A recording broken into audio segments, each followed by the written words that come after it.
Welcome back, everybody. Thanks for tuning in to Political Science 101, the video blog series, Politics with Roger. We're all the way up to lesson number 14. Wow, I can't believe how quick this is going. And anyway, thanks to everyone who's tuning in, and I hope you're getting a lot out of these lessons. Here in lesson 14, we're going to cover some of the political systems of left-of-center politics. That's your liberalism, socialism, communism, fascism, legalism, everything left of center. We're just going to talk about some of the systems and how they apply.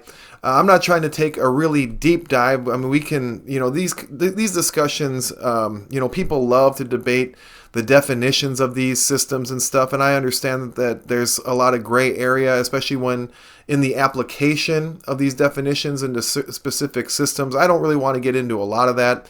Just want to kind of give an overview of these different systems. Shouldn't be a really long video, and maybe some real life application, historical and modern. And, we'll just get through this and talk about it a little bit. We spoke about the philosophers and philosophies of left-of-center politics in lesson number 13. We talked about the founding fathers of the United States Constitution and their creation that created what I call classic liberalism, or maybe just liberalism. We talked about Karl Marx, known as the father of communism to many. We talked a little bit about Saul Alinsky. We talked about globalism and characters like Henry Kissinger and Zbigniew Brzezinski, who subscribed to realpolitik, an ideology called realpolitik.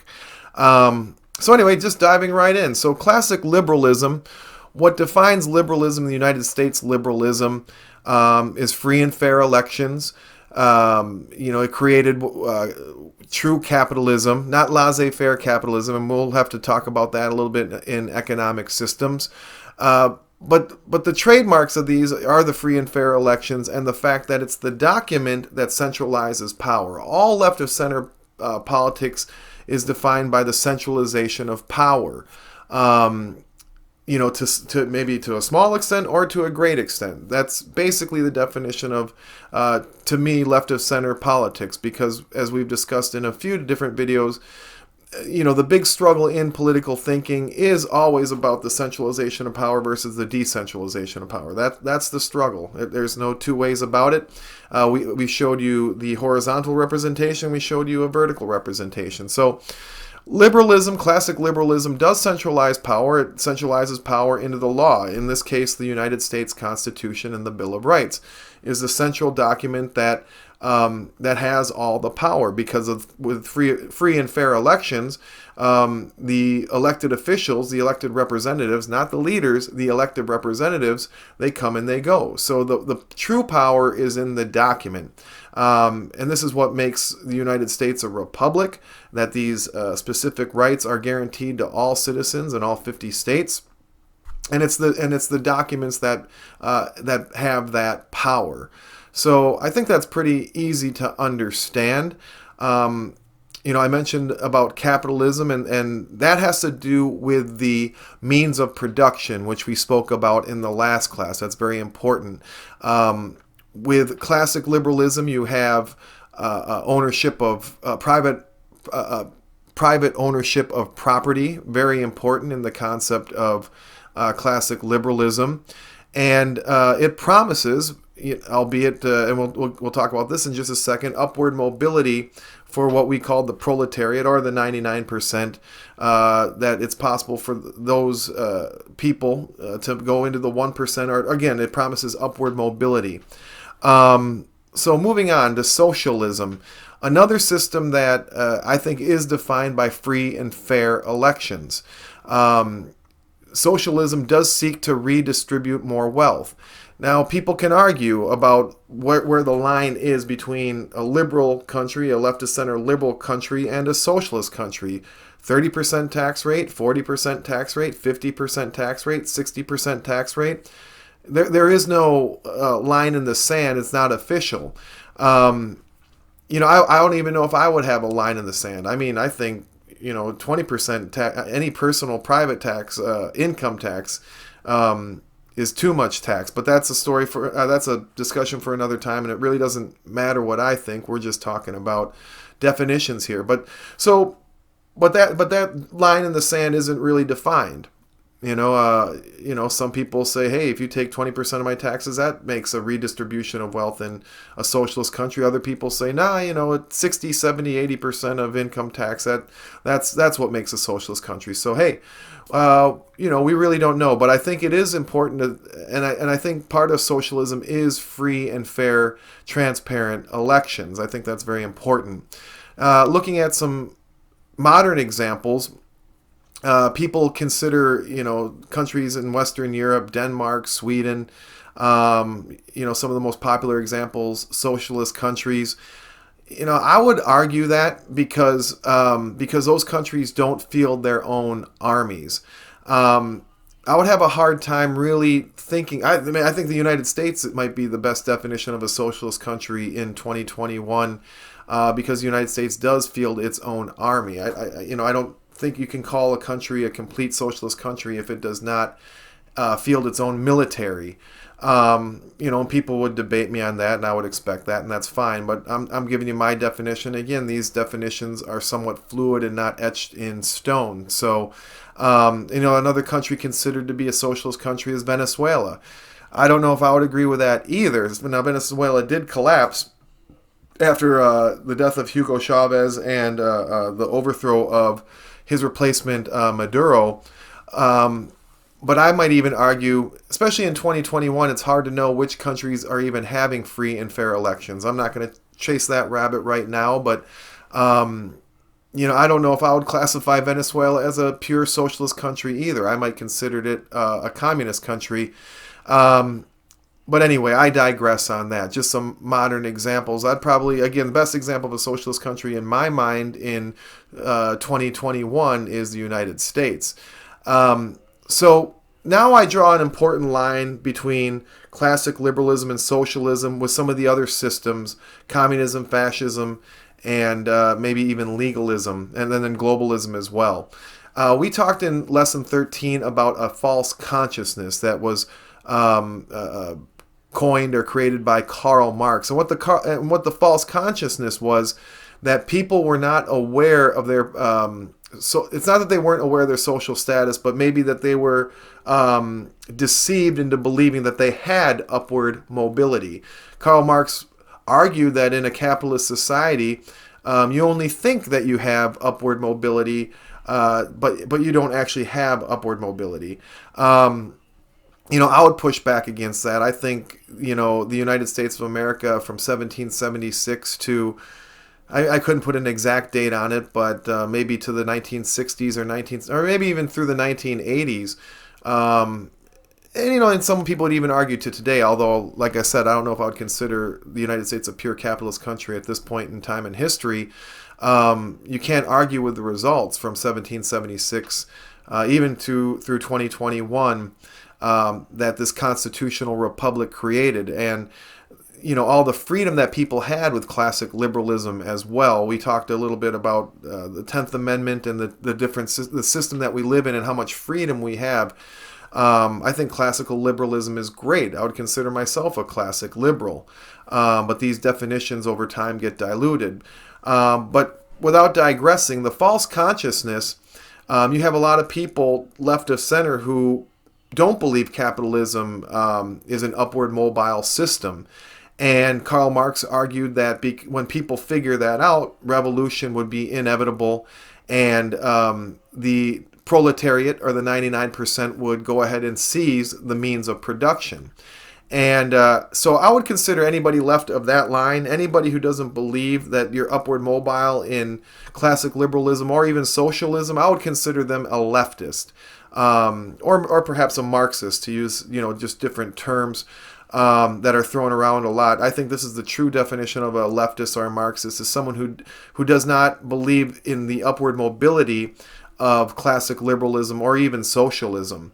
And that gets diluted sometimes too, because you have people who will use socialism as a stepping stone politically towards communism, or fascism, or just a harder leftist ideology in general. So these lines get blurred, but I'm just giving you my take on it. And if you disagree, you can do a political science series and talk about it. No, I'm just kidding. We can debate it in the comments as well if you feel like it. But left of the false consciousness, you find communism, you find fascism, you find globalism, and legalism. I'll get to in a second. So let's talk about communism and fascism. So the communists, beginning in Russia, when the Bolsheviks really came to power, you really saw hard communism take over. And let me just back up for a second and say that for most of the history of the world, you had communism. No elections. You had a small elite running a country. They pretty much always end up running it by an iron fist, because that's just kind of how these leftist systems evolve, and it pretty much requires a strong man to hold the country together. A strong man or a strong military, or that might is right, as they say, or a power that can hold the whole country together, because it's not through a legal document like the Constitution of the United States, for example. So when the communists came to power in Russia, what happened was they took over, all the means of production. They took over the business, and they put all their friends into all the jobs and all the positions. And what happened was the system failed because, for example, they might have, you might have seized a car company and a car manufacturing company and put all your friends in. But the problem was, hey, all my friends don't know how to put together a car. I don't know how to run a car company. We just seized all the means of production. We don't know how to use any of this stuff. Russian communism collapsed. Now, fascism, and I'm explaining this because I think this is my definition of the differences between the two. Fascism is, again, the government is I call it the marriage, maybe a forced marriage of big government and big business, when big government does seize the means of production. But in fascism versus communism, the fascists were a little smarter. They said, all right, this is your company. We'll just use a car company, a car manufacturer. This is your car manufacturing company. You keep all of your employees and you keep all your people to run your car manufacturing company. But now you do what we say, we the central government, and we're going to skim off the top, and we're going to take whatever we want from your car manufacturing company. But here's the good news. If another guy tries to set up, or man or woman tries to set up their own car manufacturing company, well, we'll take care of that as well. To me, it's a very mob-like mentality, but the system definitely had, you see fascist systems definitely having a lot more success than the classic communism systems. Now, just backing up about classic communism, and people might be surprised to hear me say this, but communism looks good on paper. Always looks good on paper. I mean, hey, if there was a small group of individuals in my country that could somehow create a system where everybody had all the food they wanted and all the entertainment and all the, and all the education, and, we were all living in this utopianism kind of system, that would be great. I mean, I would sign up for that. And that's always the promise that's made, totally equal, totally fair. And these are always the promises that come with communism. But it never goes in that direction. What we've seen in, Stalin's Russia, in Chairman Mao's China, and many other examples in Fidel Castro's Cuba, is death and murder through this system, because it just becomes an exercise in holding on to power. You seize the means of production, and now everybody in your country is starving, and now you're just fighting to hold on to power, and that's what these systems have devolved into. The true communists would say, well, they weren't doing it right. They weren't running the country right. And, it's still a good system. You just have to have smarter, better people involved. And that's kind of where things are going with globalism. But backing off of that for a second, I hope this makes sense to you when we talk about communism. Where a small group of those in power seize the means of production and basically manage the entire nation through that central control. And despite the results of the 20th century and 21st century, people still defend the system. And they can always say, well, it'll be run better next time by smarter people. So anyway, the fascists, again, little smarter, means of production taken over. You allow the people with the skill and the talent to run the means of production. You just steal from them or take from them or tax them, however you want to look at it. The Nazis in Germany were called fascists. Another defining characteristic of fascism is the central government can cut people out, whether it be their opposition, whether it just be people that they wanted to demonize. They can cut people out of the system by simply telling those companies, hey, don't allow these people to use your goods and services or we'll cut you off. And actually, you kind of see that it's February 2021 as I do this video, and we've just had we're still in it. We're in a worldwide lockdown due to the Chinese virus that started in Wuhan, China in 2020. And without getting too political about it, because we can get political later in other videos, I just want to talk about systems. But what you're seeing is the government is forcing all businesses to force their customers to put on masks.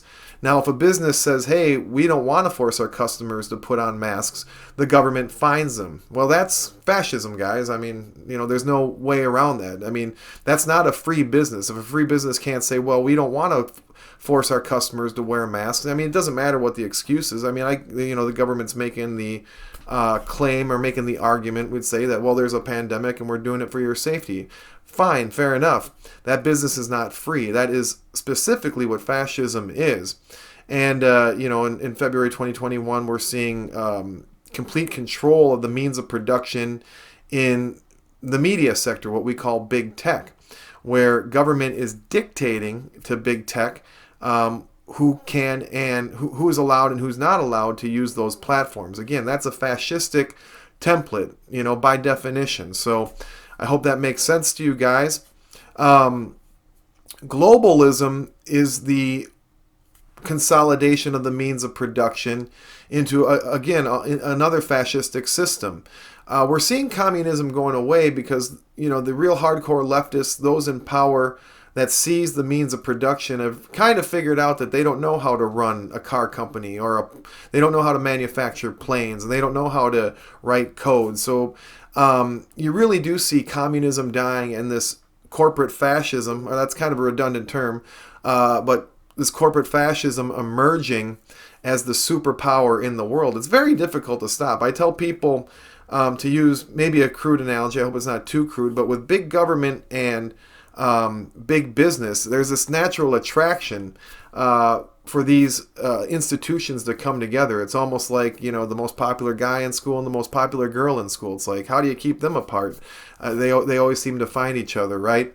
And the same can kind of be said about big business and big government. They have this kind of natural attraction to want to come together and dominate everything else. The big business wants profit and they want to dominate the competition and they want to make big bucks, and big government wants a piece of that action.